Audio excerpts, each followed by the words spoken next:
Praise y'all, brothers and sisters. Praise the Most High, the one who loves us, the one who sees us, the one who fights for us, the one who desires us to spend eternity with him. Baruch are all those who revere Yahuah and walk in his ways. Tehillim 128 verse 1. To walk in his way brings a great life. Things work out for us. We have no reason to complain or to be sad or to be impatient, because we know Tehillim 20 says that he will fulfill all our petitions. Exodus tells us that he fights for us. Hebrews 13:5 and 6 says that he has promised, he himself has promised that he will not leave us nor abandon us. It's good to seek him in his ways and to walk uprightly. It's good to know that we can go to him for atonement, for the blotting out of our transgressions. And he is so tolerant with us. He is so tolerant with us. When we know through reading of the scriptures, there have been times when he has just destroyed people for their rebellion and resistance to doing his will. We have so much to be grateful for. And yet a day could go by without us not even uttering gratitude. Even the food we eat today, to eat and to still be nourished, is a great reason to be grateful. Today, I want to share with you a writing that I wrote. I don't even know what year it was, like 2016 maybe.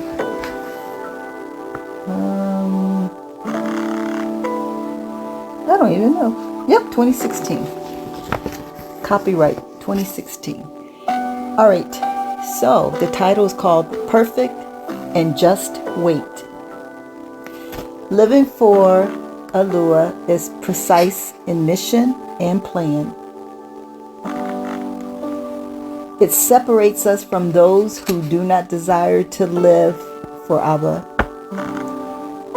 and to be a deliberate expression of his love, goodness, and set-apartness.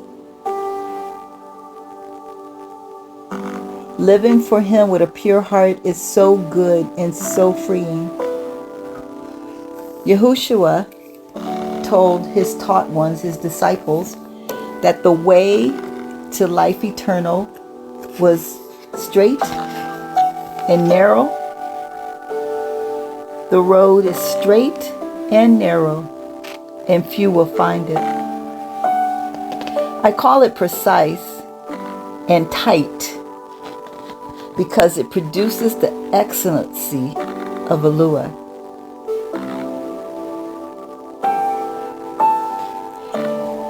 You shall not have in your hands divers weights, a great and small. So I'm going to be reading. This is from Deuteronomy 25, beginning with verse 13 through 16. And I'll read it again. You shall not have in your hands divers weights, a great and a small. You shall not have in your house divers weights. In other words, different weights, a great and a small. But you shall have a perfect and just weight, just and perfect measure shall you have, that your days may be lengthened in the land that Yahuah your Aluah gives you. For all that do such things and all that do unrighteously are an abomination unto Yahuah your Aluah. So those who do the unrighteousness of having two weights is an abomination and is unrighteousness. This scripture addresses the way trade was done when people had to weigh things. People have the potential, the deliberate, absolute potential to cheat, steal, and make profit at the expense of another person. We all do, right? We all have that potential. Yah's love for us reaches out to teach us how to live a good life before Him so that we make right choices. I remember when I was in grade school and I learned that bakers used to give people an extra donut, extra cookie, muffin, whatever it was, to keep from mistakenly not giving a person their dozen. Thus we have the phrase that's coined, a baker's dozen, which is 13. In James 2, we're admonished not to have respect of persons. So I'm going to read from James 2, beginning with verse 1. My brother, do not hold the belief of your master Yahuah, Yahushua Mashiach, the master of esteem, with partiality. In other words, don't take his word and just live by half of it. For if there should come into our group a man with gold rings and a splendid robe, and there should also come in a poor one wearing rags, and you pay attention to the one wearing the splendid robe and say to him, come, you sit here in a good place. And then you say to the poor one, you stand there, or sit here at my feet. Have you not discriminated among yourselves and become judges with wicked thoughts? Listen, my beloved brothers. Has Aluah not chosen the poor of this world, rich in belief and heirs of the reign, that he promised to those who love him?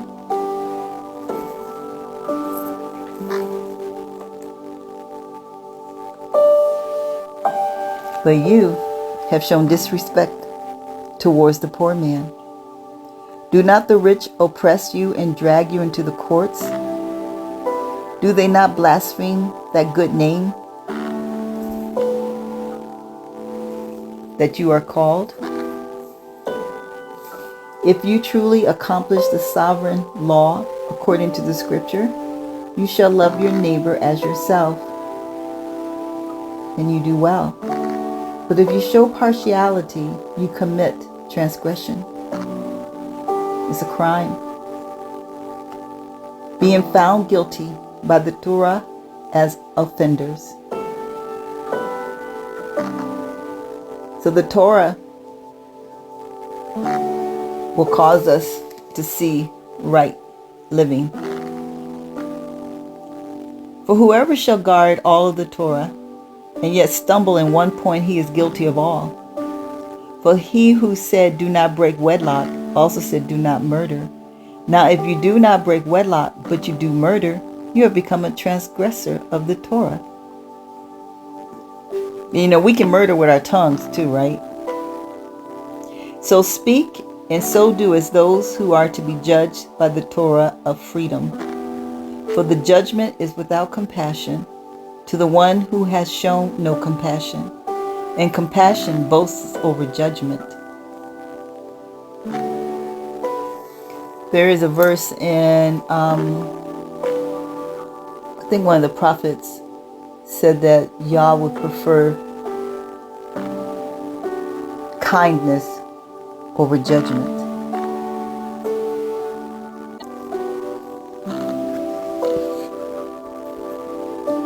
So James reminds us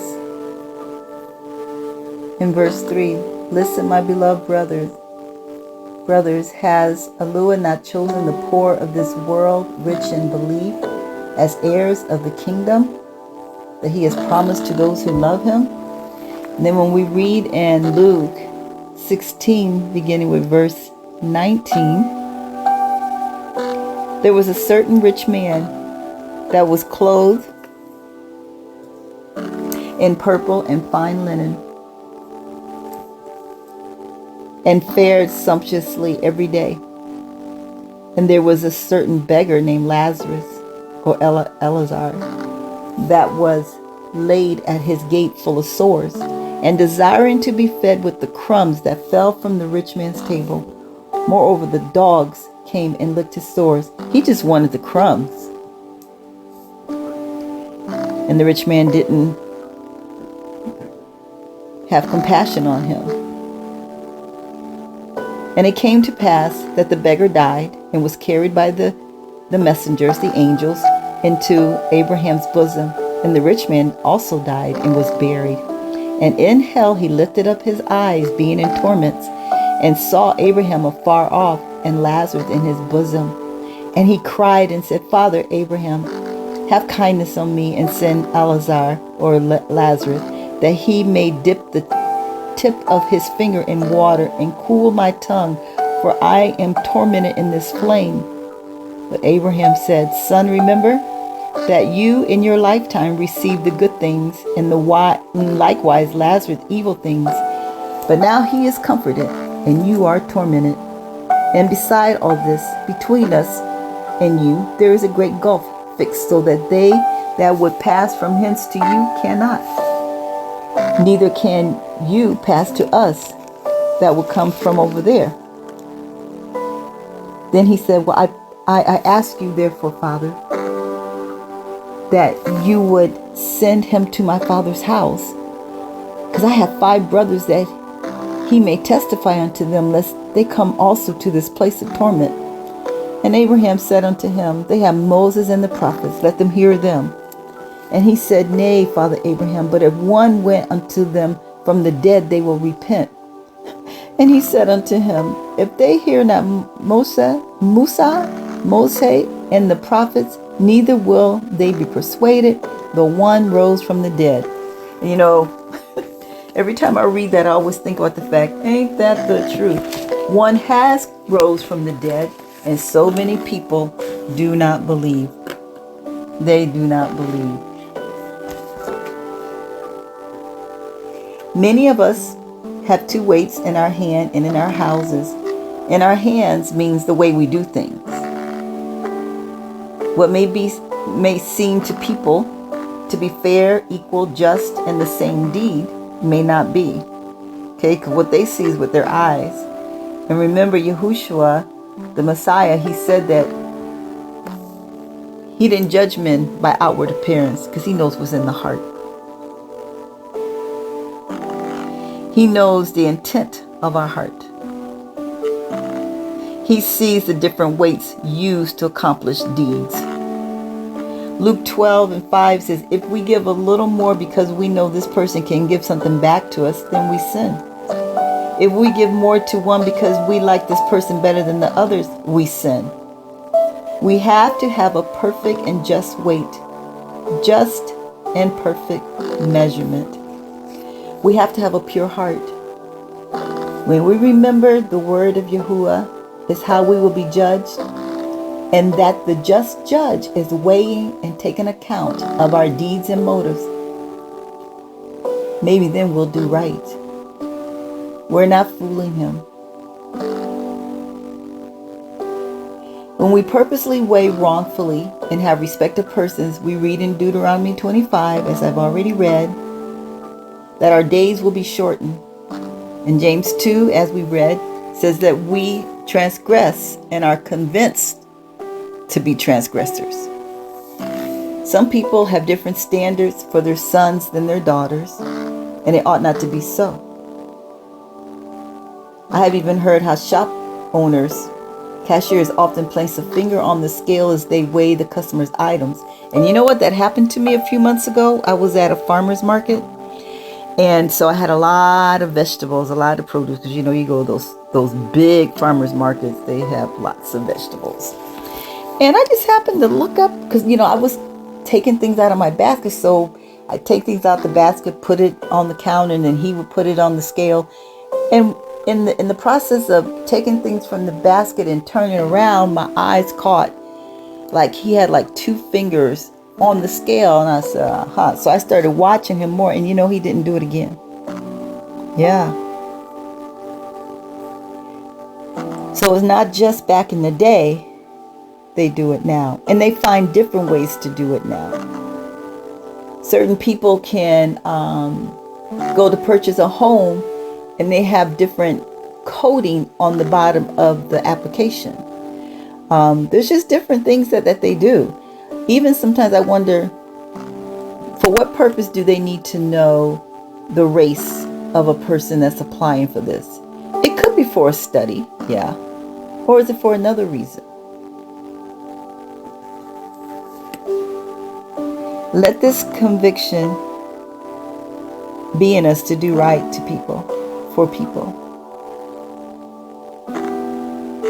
And if we would do unto others as we want done to us, that should motivate us even to do right. None of us like to be cheated.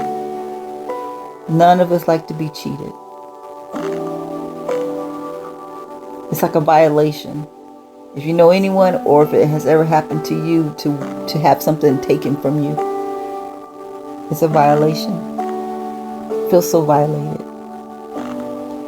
So, let this convict you in your deeds towards others to have a perfect and just weight.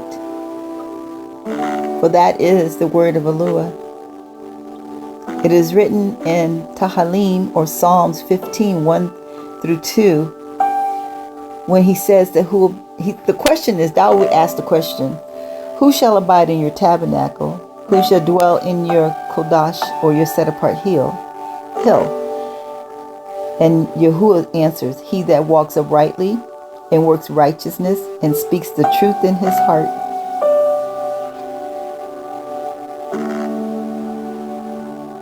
The word is going to judge us.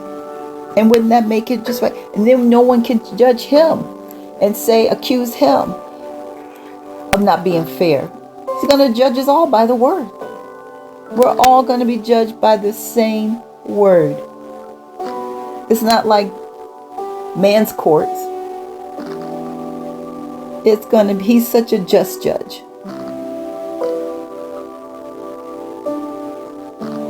We are often found in error in what Yahuah weighs as important. But all we have to do is learn the word and learn to talk to him and learn to listen to him. What does he weigh as important? Everything that he has written. So let's not be in error. Brothers and sisters, we are being judged by the perfect and just weight of his word.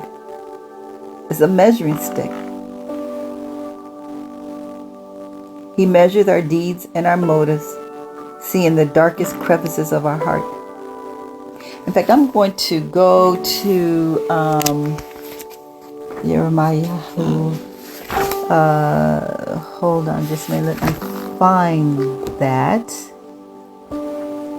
I mentioned it already, but I want to find it and read it to you. Very sobering, I think.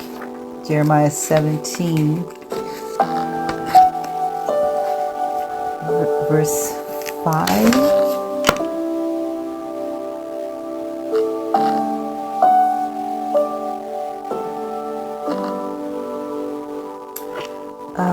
Well, let's see, verse 5.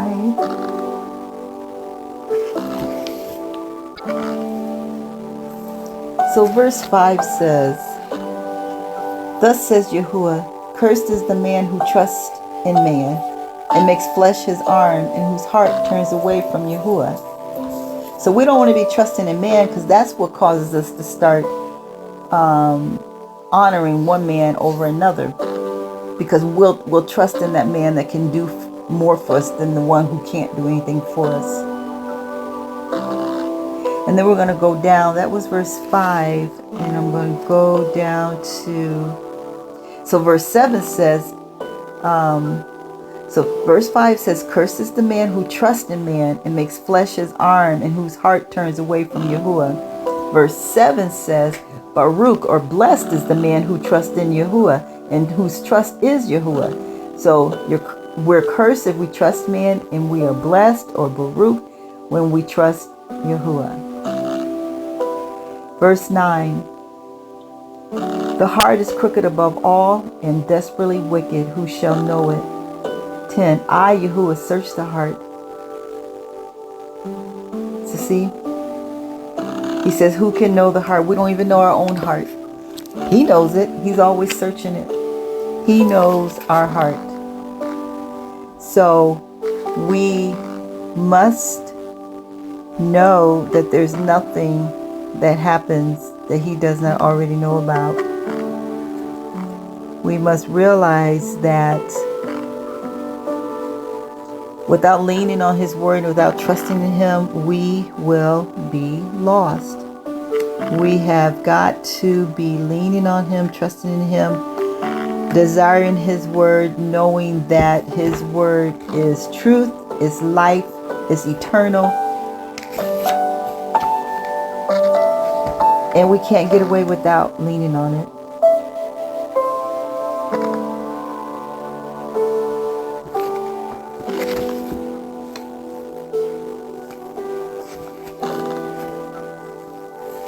So, remember that we must seek him to see, what does he weigh as important? Are we measuring up? Are we becoming that perfect man? And remember, perfect means mature. Are we becoming that mature man in him?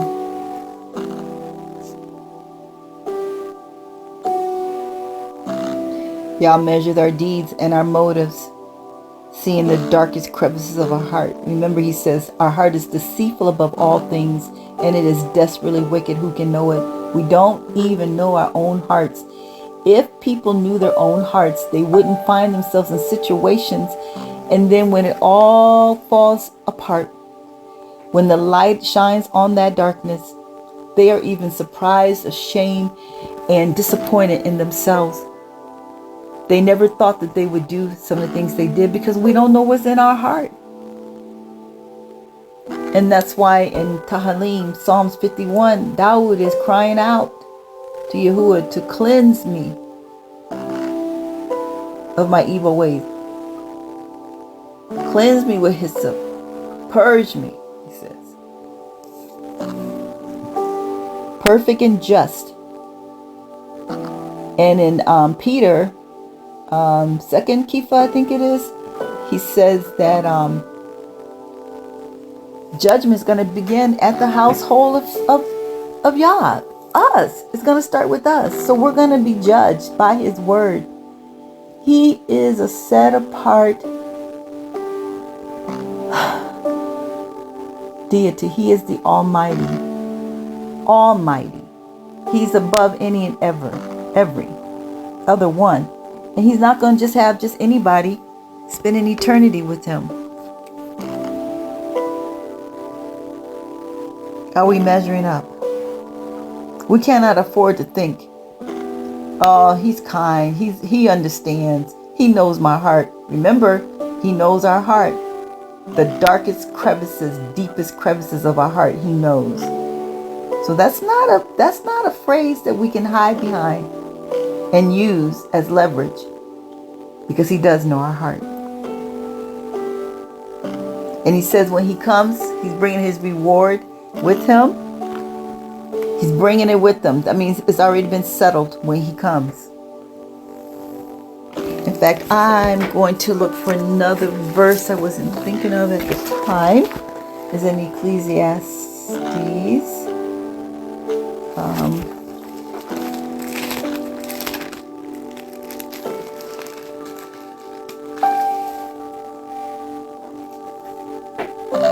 12, beginning at verse 13. Let us hear the conclusion of the whole matter. Fear Yahuah and keep his commandments, For this is the whole duty of man. For Aluah shall bring every work into judgment with every secret thing, whether it be good or whether it be evil.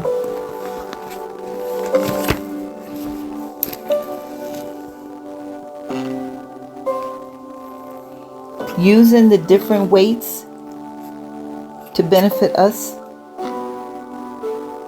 to work the evilness, to give us gain, promotion, favoritism. That is a way that stems from the evil in our hearts. Let's do inventory. Let's check ourselves out from time to time. Why am I doing this? Is this the right way? Am I measuring up for Yah or the evil one? What will I do for personal gain? How far will I go with thinking this way of trying to get ahead? I've said sometime before that phrase, take advantage of, I don't even like that. I haven't used it in years. I shouldn't say years, like years, but like maybe like 3 or 4 years probably. When I really got to thinking about what stealing is, thievery, I take advantage. How come we can't say it in a different way? Like, I'm grateful for the opportunity.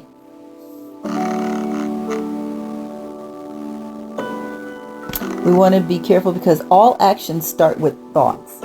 So if we're thinking evil or how we can get ahead, it's going to lead to destruction. And when you read Proverbs, Masal, like the first like 3 or 4 Proverbs, you'll see that a lot. So brothers and sisters, we must have ears to hear what the Ruach HaKodesh is telling us in every situation.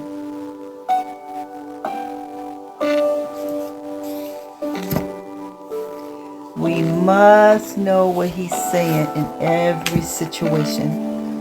And that's what's going to help us to line up with what is true. In Proverbs, Mashal 11, verse 1, a false scale is an abomination to Yahuah, but a perfect weight is his delight. And then Proverbs, Mashal 20, verse 10. Differing weights and differing measures, both of them are an abomination to Yahuah. That's an intent to deceive. Look at the scammers. They purposely are doing what they're doing. And I think it was this year, a woman was murdered by a man that a scammer used her. She was an Uber driver, and she was hired to go pick up a package. She goes pick up the package, and little does she know that the man of whose house she went to, the scammer had been harassing him and was expecting him to give him thousands of dollars. And he said, I'm sending someone to pick up the package. So when the woman got there, and she was an older woman, I think near 70, she had no idea what was going on. He came out of the house with the gun, and she was just as, well, not as old as he, because he was older than she was. But he could tell she was limping, and she was telling him she didn't know anything what was going on. And he backed her. She was backing back to her car, trying to get away from him with that gun. And he still shot her dead. Scammers.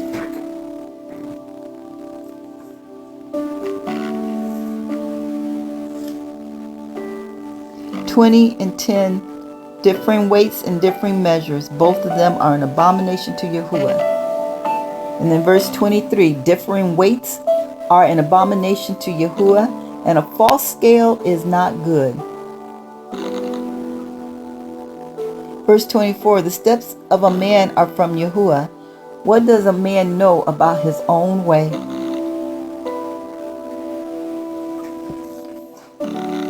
Let's live our lives doing unto others as we would want to be done unto.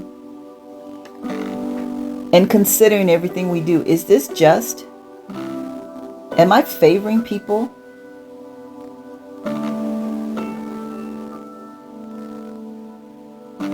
Because it's not pleasing to Father to do that. If you won't do it for one, don't do it for another. I remember a congregation I used to go to.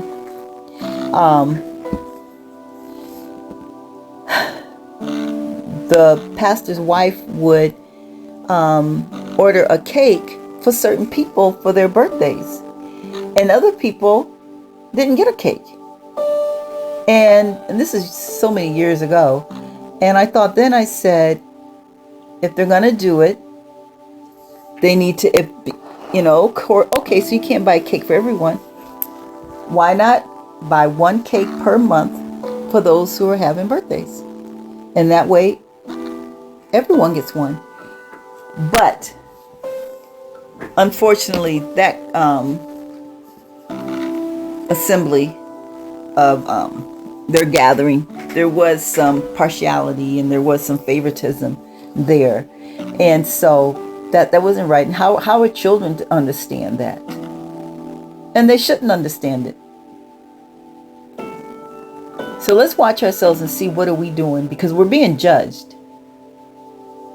Are we favoring? Do we have two different ways of measuring people? Because he only has one, and it's his word. So brothers and sisters, we win in Yahuah. We win in Yah, the Most High Yah. We win in him when we are obeying his commandments and his laws. And we're walking upright before him. He's not changing. He's not changing. And do we want him to change? Even as parents, we have to be consistent. Children do not do well if parents are wishy-washy. If parents have no consistency and no structure, if there's no routine and balance, they don't do well. And he's the best parent there is. All right, brothers and sisters, as you know, sometimes I get into meddling, but it's not meaning to be meddling. It's to help us to make it. So many are going to be so surprised when they don't make it. What about the 10 virgins? All 10 were chosen as candidates. Right? But only 5 were allowed in. And those 5 were prepared. Why were they prepared? His word is a lamp unto our feet and a light unto our path. Was that why they were prepared? They talk about having oil for the lamp. Was that what it was? And the other ones made excuses. It doesn't take all that. But they had enough going for them that they were chosen. I should say called. Because one scripture says there are many called, but few chosen. They weren't ready. And when they ran to get ready, to get what they needed, and got to the door, he said, I never knew you. He did not let them in. This is serious. Yes, we're still going to fall short at times for whatever reasons, but we should find ourselves getting closer to that perfect man. We should find ourselves lining up more and more with his word. His word is what he's going to judge us by. So yeah, I'm probably meddling. So I shrugged my shoulder and say, well, all I can say is that we have to be reminded, and me too, and I've said this before, I often replay these messages to remind me, because I'm just as human and fleshly as everybody else. And I have to be reminded. So let's realize that we must use perfect and just weights, because it is an abomination to Yahuah for us to be doing otherwise. So until next time, brothers and sisters, continue to be encouraged. And I always tell you to stand encouraged. Stand encouraged. We have to be courageous during these last days, especially if we're standing up for truth, standing up for what is right. Because most people are mesmerized and they believe what the status quo is and what tradition is and what the large numbers are saying, the majority is saying. And they're not delving into this word for themselves to see what thus says the Most High. I will talk to you soon. Be encouraged. Stay encouraged. And stay with Yahuah. Stay with Him.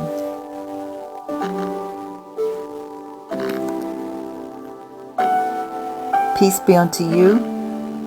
Shalom, shalom, shalama, and shalom. Talk to you soon. We win in Yah.